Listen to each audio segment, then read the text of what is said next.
I'm Mary Obana. I help people get unstuck. We are all meant to have full joy, pure love, complete fulfillment, and peace. You know what else? Each of us has a light, a unique gift that we are to find and share with the world. It's why we're here. It's who we're meant to be. But sometimes we can get stuck.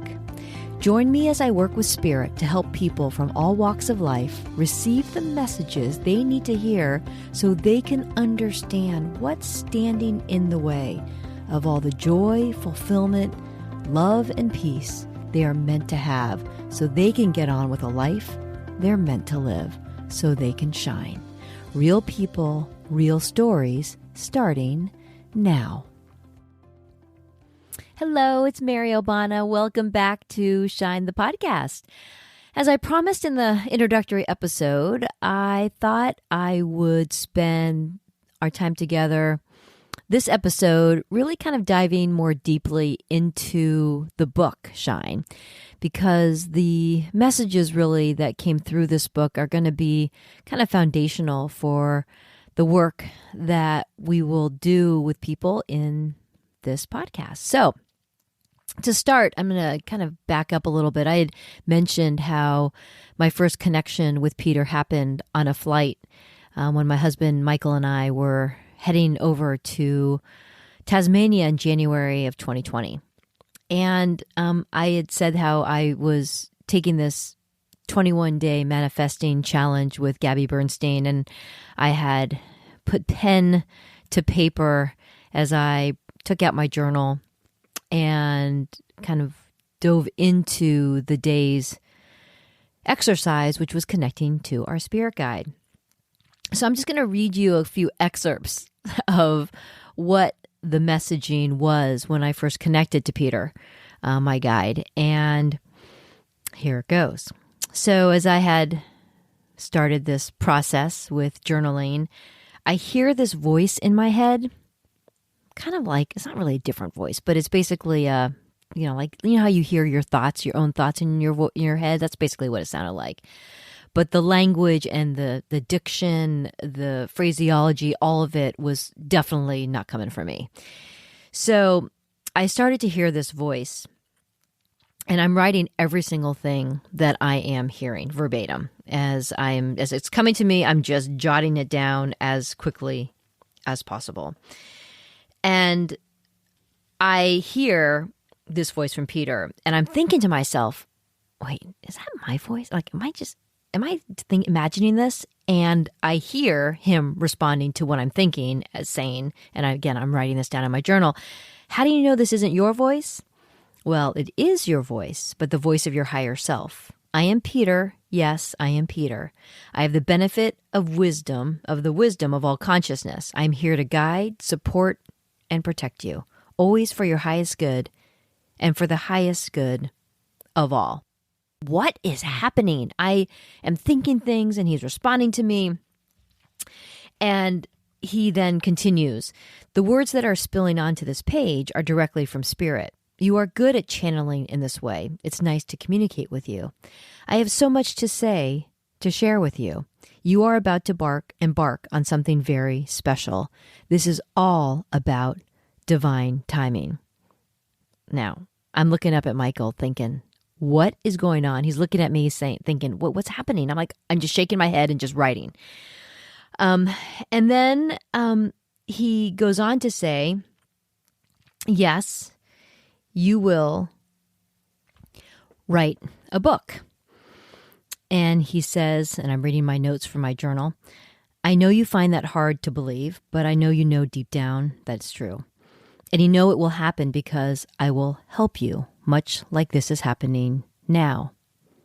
You see, you are warm and rational, and you have a way of communicating with people. This is why you were chosen. You will get the word out. You will break through in new ways to new people. It is your time. You must trust and stay the course. The book will be called Shine. It will help the world cope with circumstances and help shift its vibration. It will focus on helping people discover their light so as to be connected more closely to their true selves.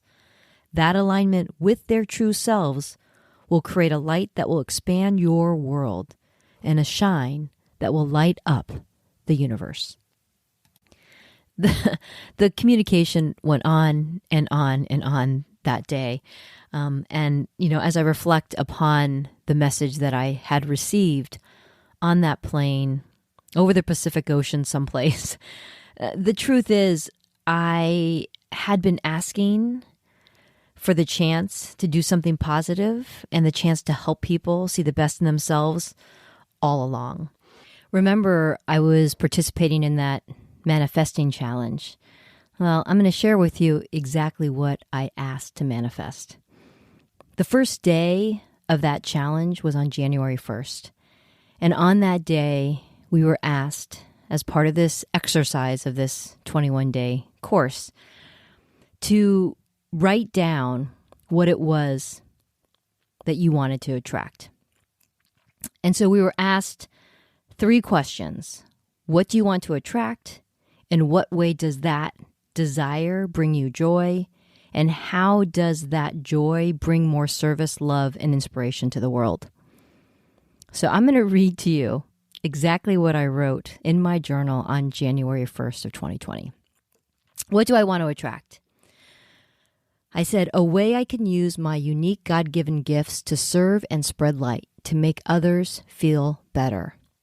More specifically, something that's spiritually fulfilling, something that allows me to be in my wheelhouse, something that allows me to use my voice to educate others, to spread light. Kind of freaky. The second question was, in what way does this desire bring me joy? And I said, it feels so good. I'm energized, excited, happy, having fun. I'm able to contribute to making the world better, working alongside people who are also excited and energized and committed to spreading joy and light. And then the final question, how does my joy bring more service, love, and inspiration to the world?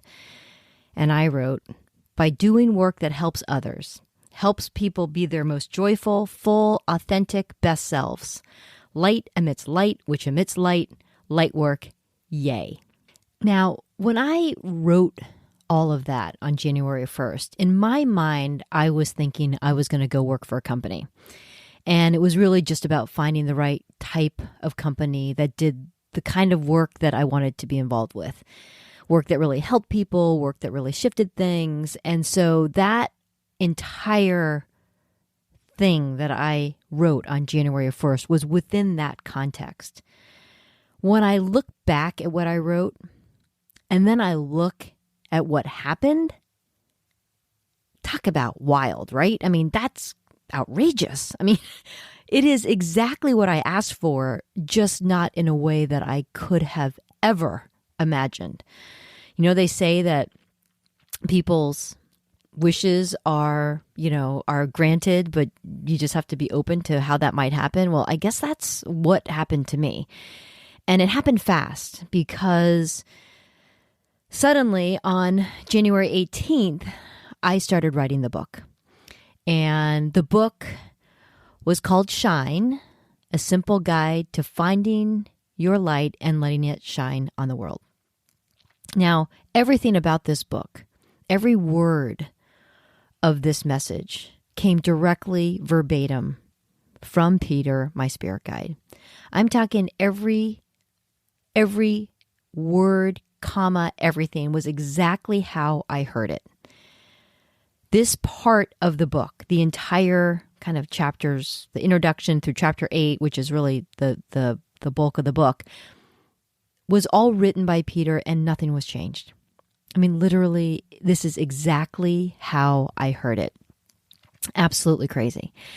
So I actually, for this book, did a whole kind of preface to kind of share how this all happened. And then at the end of the book, I actually go through a whole bunch of question and answers because I've gotten a lot of questions from this book that I go through and answer directly for readers. And also there are questions that were asked that I thought Peter would be better kind of positioned to answer. And so those answers for those questions are there as well. But what I thought I would do now is just kind of get into really the message of Shine.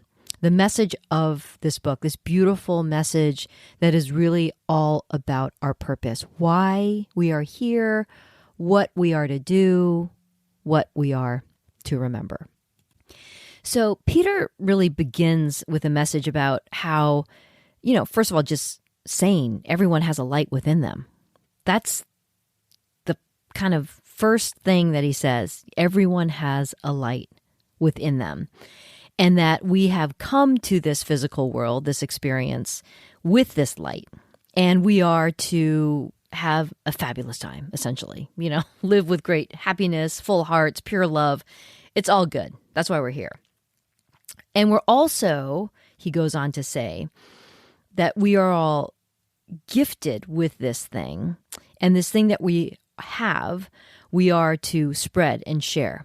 Because all of this is about spreading the love within us. Now, to give you a little bit of a context, I guess, when it comes to, how we think about this power, some people call it God, others call it universe, source, whatever it is that you call it. It is this thing that is not grounded in religion. This is the thing that is bigger than everything. It is just really about love. It's about this great energy that is out there that is all about love. And I've since learned from other readings and so forth that, religion can be something that can be really divisive. Isn't that interesting? Over the history of our world, has been this powerful thing that is unified, but it has interestingly also been this thing that has divided. And I believe that all these religions have their own kind of philosophy.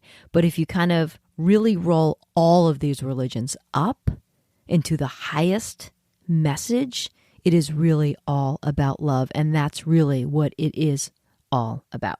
So you'll hear the reference to source or universe. I call it God, whatever it is. But that basically is what I'm referring to when you hear that within the context of this book. So just as a little bit of a preamble to that. Anyways, he goes on to say that everyone has this light and everyone's role is to find it and then share it, which allows us to shine, to illuminate the world.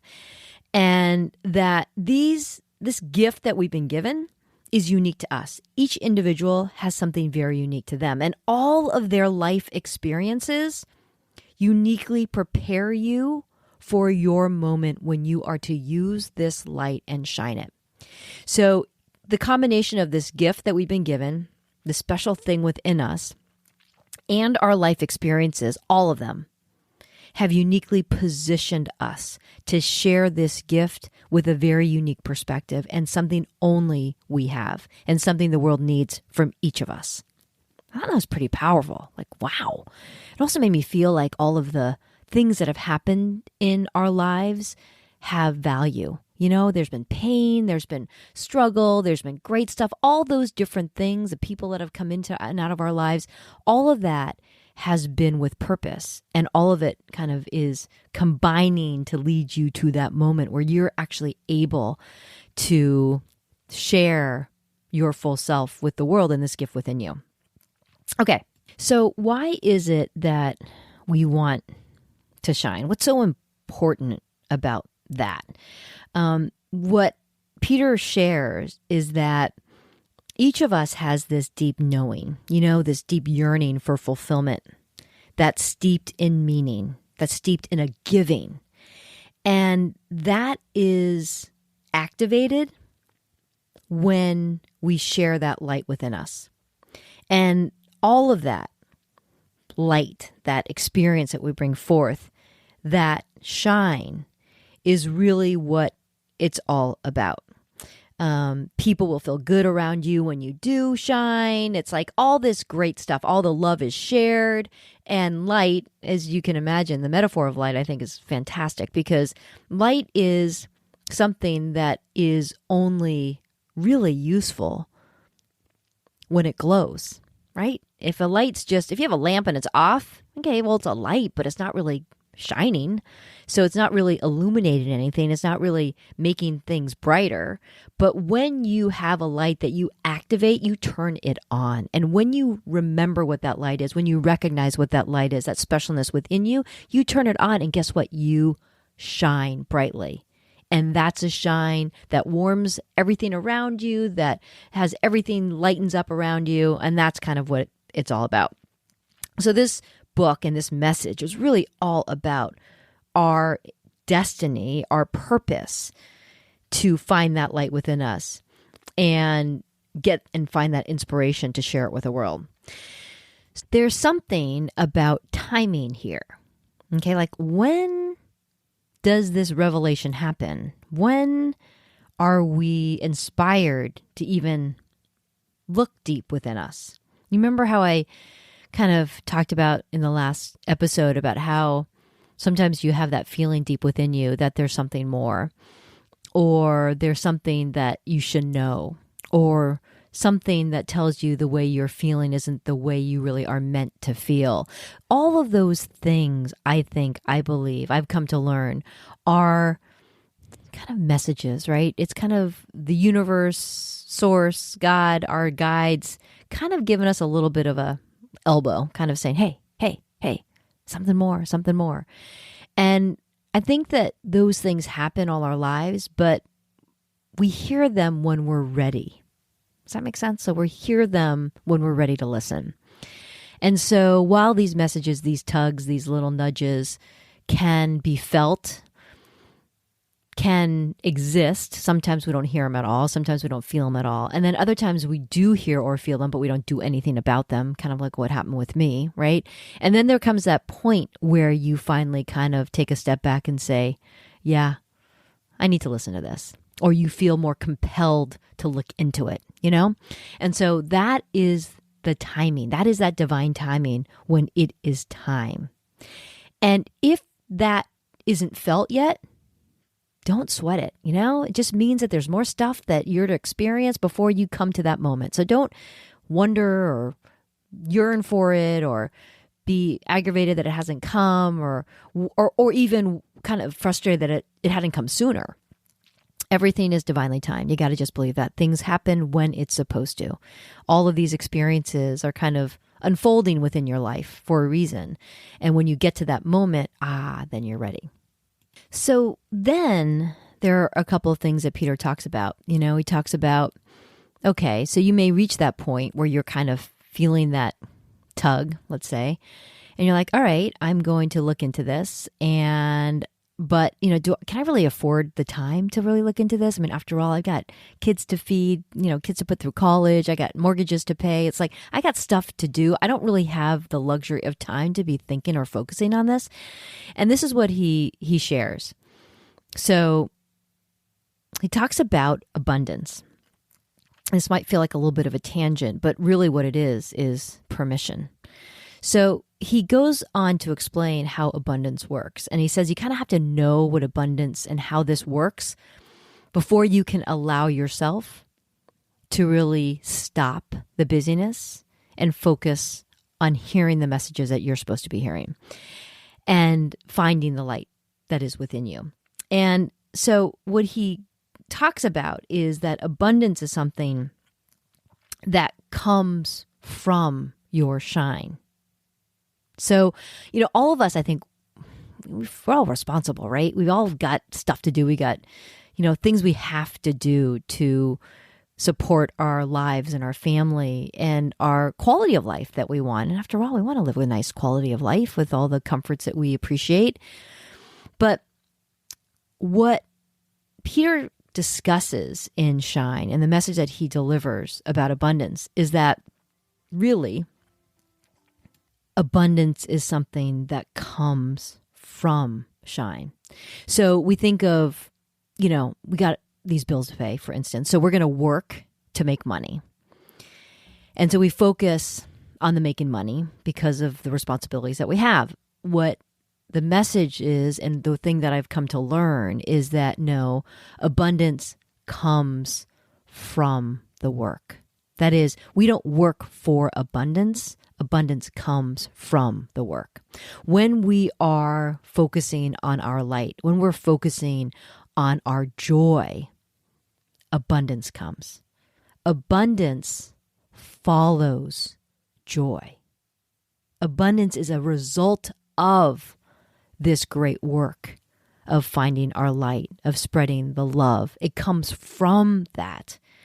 So that was kind of a little bit of a, I don't know, head scratcher for me, because I was like, oh, I thought you basically, as a responsible person, you're working to make money, to pay the bills. And it's like, yes, that's true. But the way real abundance works, and by the way, there is an unending kind of supply of abundance, right? There's no scarcity about the abundance. The idea is that abundance comes from the work that we do that serves our highest purpose. When we do that work, guess what?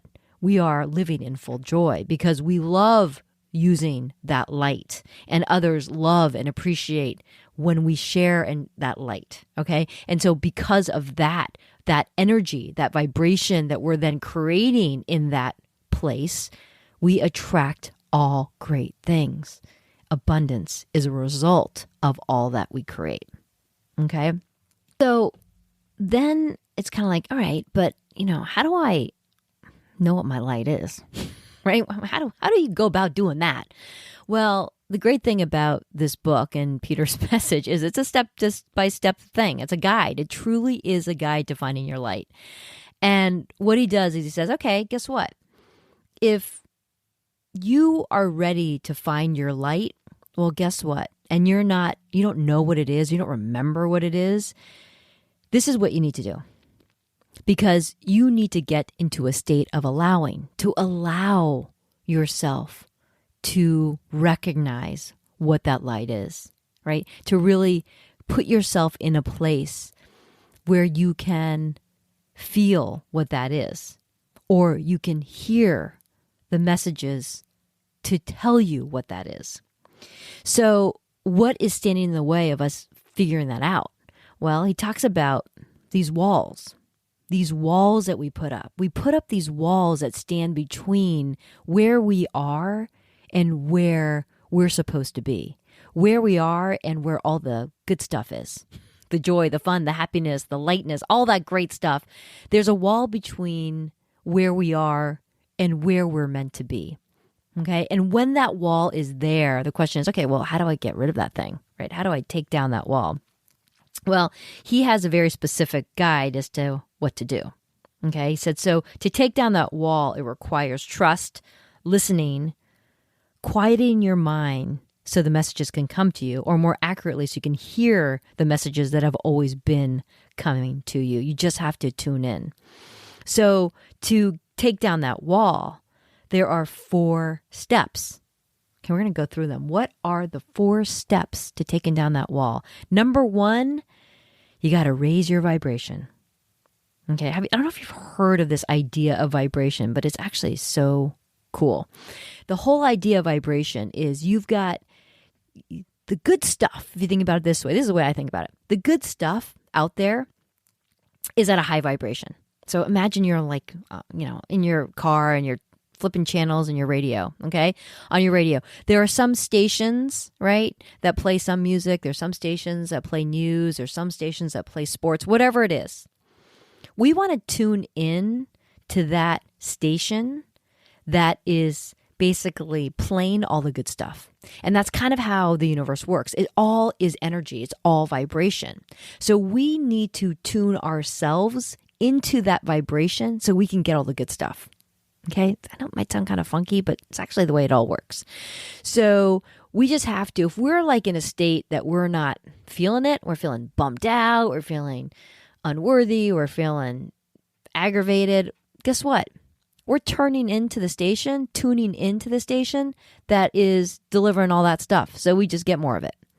When we tune into the station, I'm using that as a metaphor. When we tune into the station with the good stuff, with the stuff that we want, right? We got to raise our vibration because that good stuff is only at the highest vibration. So, you know how when you go into a room, or people have said before, I got good vibes from that. That didn't come from nowhere.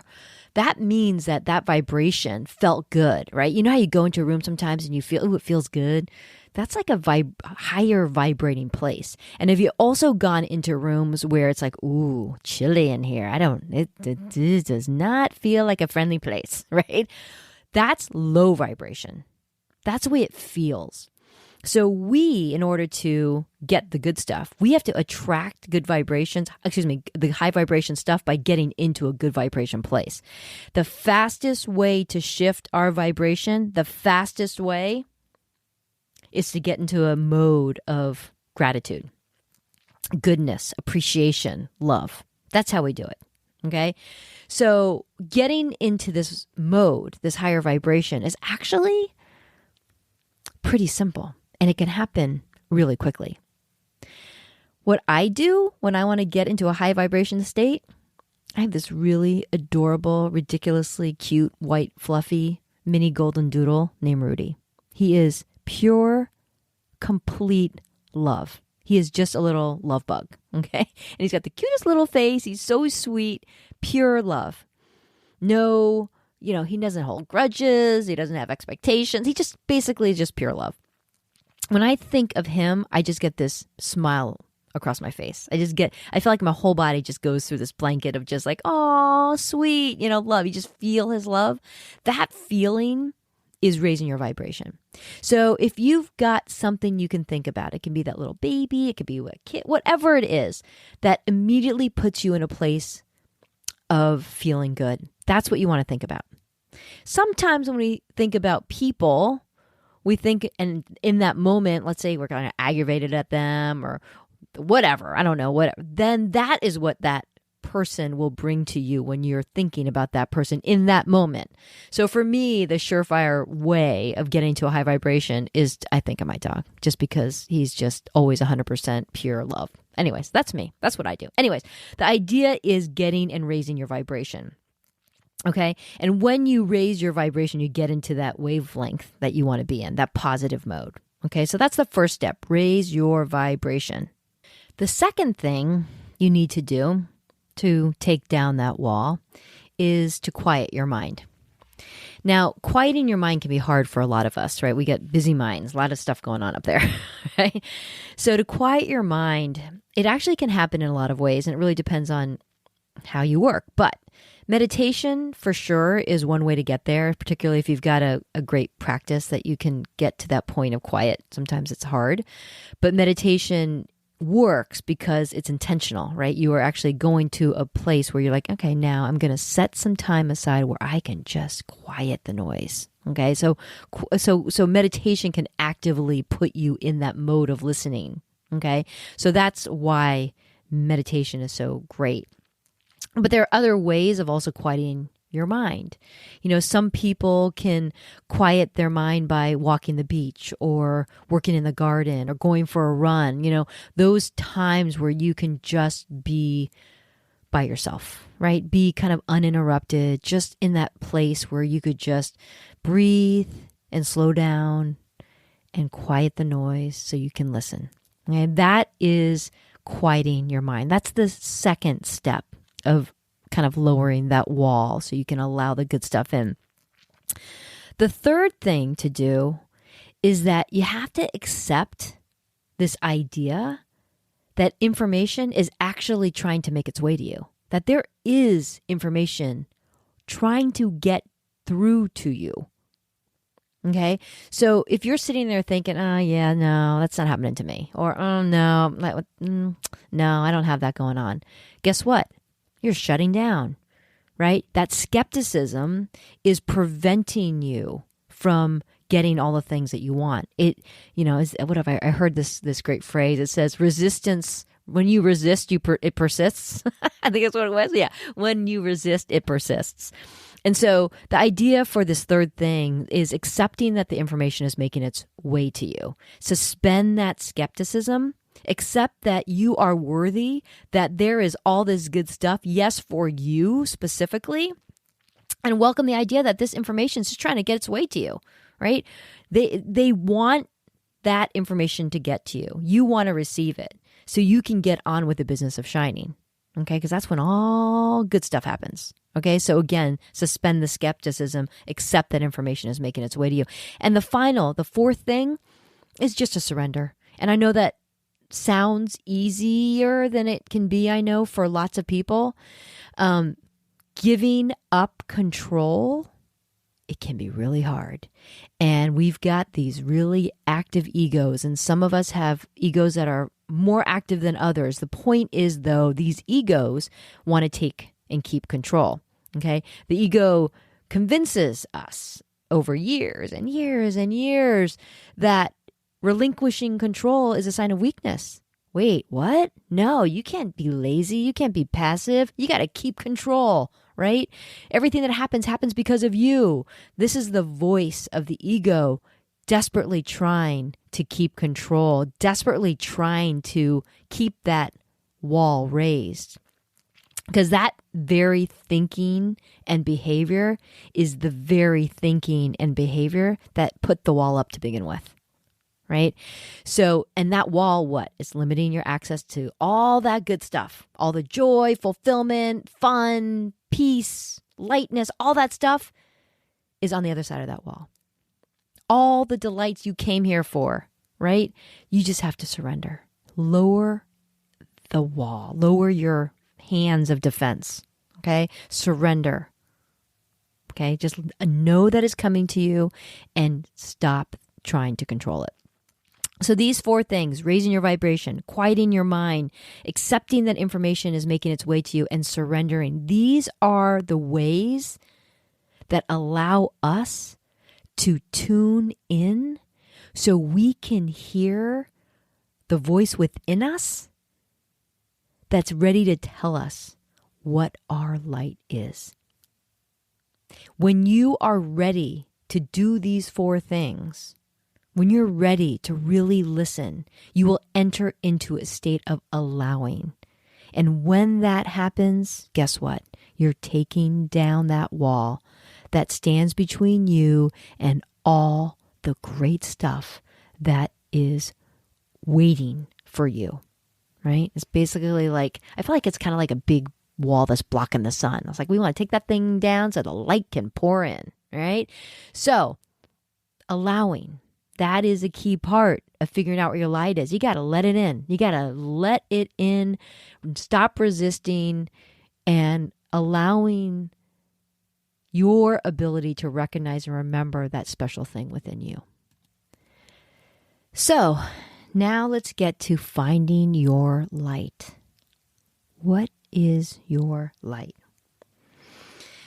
So when you think about your light, it is something that has always been a part of you, okay? And it is within you. So you don't have to look someplace else for it, right? You know, so that's the greatest news of all. It's inside you. It's not there very far away, right?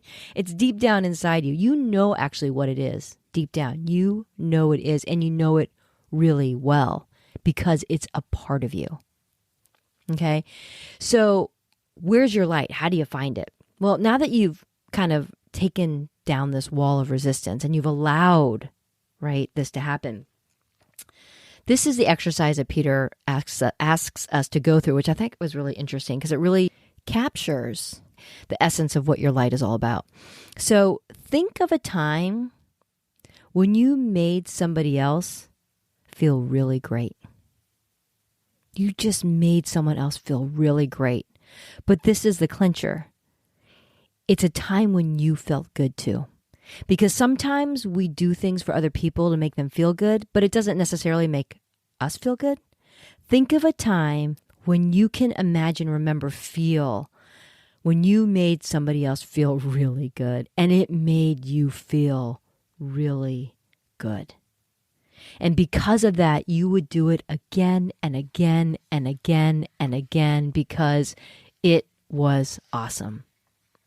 If you can remember that kind of feeling, if you can remember that experience, and sometimes you have to think a lot about it, whatever. But when you get to that, that is an example often, or a clue often, of you shining, of you letting your light shine. Now, one of the things I think that happens is some people have trouble remembering something like this because they're trying to remember something monumental, something really big, something that really kind of moved the world. I did this thing and I fed all these hungry kids and, blah, blah, blah. It's like, it doesn't have to be, and frankly, it often isn't something like that. It might be for some people, but it isn't for everybody. It's usually the simplest of things. And when I say the simplest of things, it's usually the simplest of things to you. Because what this is comes really easy to you. So it seems super simple to you. In fact, it seems so simple that you discount it. It seems so simple. It's like, oh yeah, well, it's nothing. It's nothing because it comes easy to you. It's nothing you think because it's something that you just do. You don't think about it, right? It's something that's a part of you. That's what shining your light is. That is what your light feels like. It's something that just is natural. It's something that comes to you. I got to tell you, this whole book came to me. And in this book, Peter tells me what my light is. I finished this book and I kept saying, I wonder what my light is. Michael's like, are you freaking crazy? Hello. Not only did he tell you what it was, but it's so obvious. And this is the other thing. Often it's obvious to people around you because they can see it so clearly. And often you can see in others something that they can't see in themselves, right? Because you just don't give it credit. You don't kind of give it the importance that it really has for you, right? It could be the way you communicate with somebody, the ability that you have to captivate the attention of somebody.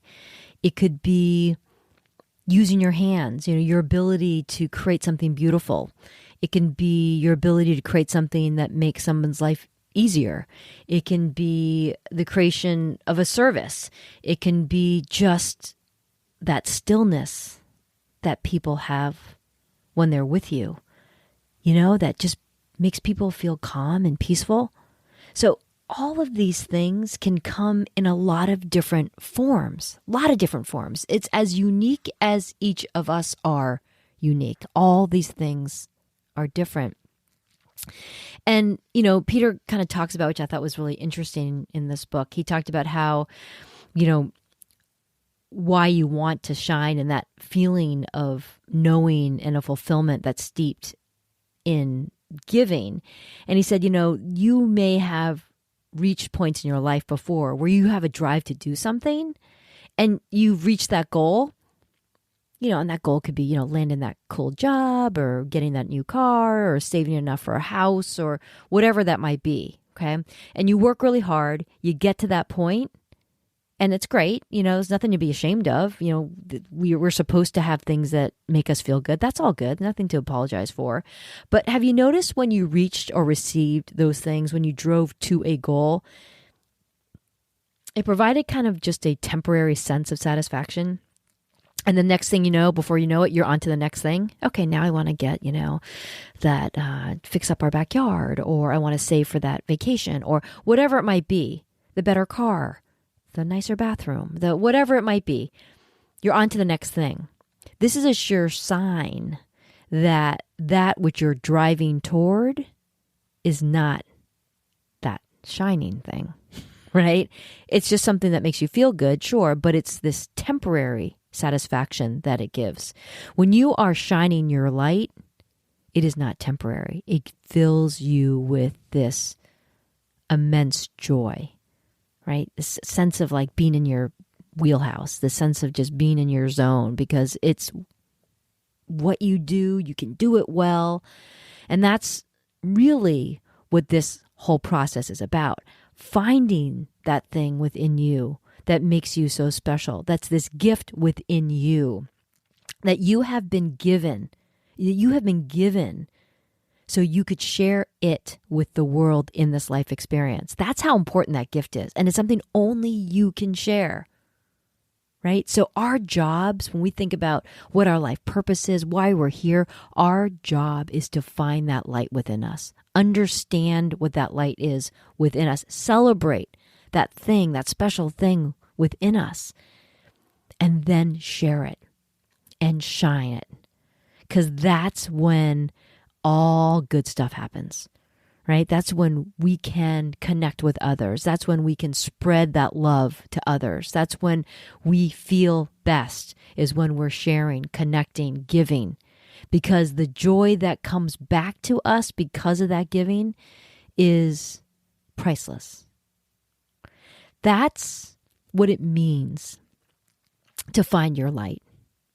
And shining is about connecting all of these lights so we, as a people, as a world, can illuminate and shine brightly. That's what this life experience is about. So that's basically the essence of the book that I wrote with Peter, and this beautiful message of finding your light and letting it shine on the world. So if you want to know more about this book, then certainly you can take a peek, look it up. I've covered a lot of the kind of principles of it here, but I go into a great many more details in the book, and you can definitely check it out. And so with that, what I always love to hear are, what is your light? What is it?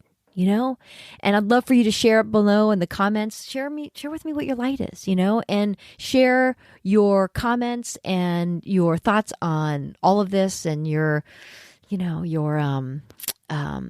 ratings. And definitely, if you haven't already, subscribe, share this if you think it's something that someone else might appreciate or learn from. And that's this episode of Shine. That's really what that book was all about. That's really kind of the main points of the book. And what I am going to do in the next episode is bring somebody in who can share their story, and who we can then kind of see what happens when someone completely gets it and gets their light, and what happens when somebody might be a little stuck and what that feels like, and then what we can do to break through. Okay, so that's cool. Very cool. Anyways, that's it. Thank you so much for joining me on this second episode of Shine the podcast. I hope you enjoyed it. I hope this filled you with some good vibes, good feelings, and take it with you, take it with you, share the love, and be kind. And let's see if we can't find that light within you, because you are super special. Thanks a lot. Take it easy. See you next time.